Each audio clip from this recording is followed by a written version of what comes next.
Alloh siz bilan bizga buyurgan barcha ibodatlar Allohning eng katta zikrlari. Alloh taolo Qur'oni Karimda marhamat qilib aytadiki: "Va aqimis solata li zikri." Namozni meni zikrim uchun qoyim qil, ya'ni to'la to'kis ado et.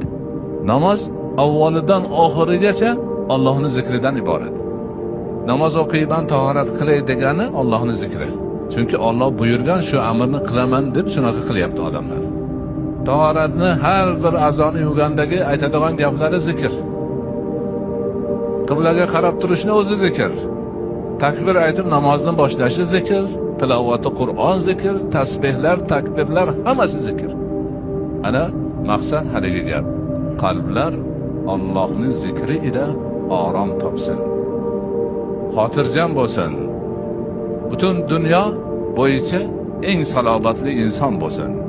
Alloh bilan doimo bog'lanib tursin. Allohdan bir zum chetda qolmasin.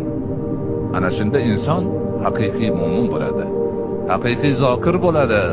Haqiqiy banda bo'ladi. Bandaligini tushunib yetib, Robbisini robligini anglagan bo'ladi. Ana shu haqiqatdir.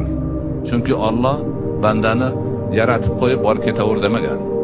Yaratgan ham Alloh, tutib turadigan ham Alloh, har bir harakatidan xabardor ham Alloh, xayolidan nima kechayotganini biladigan ham Alloh. Hammasi Allohning nazari ostida. Bilib turibdi, ko'rib turibdi, hisobini qilib turibdi. Banda ana shungacha yarasha bo'lish kerak. Bir zum Allohning zikridan begona bo'lmasligi kerak. Doimiy ravishda Allohning zikri bilan qalbi bog'liq bo'lishi kerak. Zikr bandani Allohga bog'lab turadigan muhim omildir.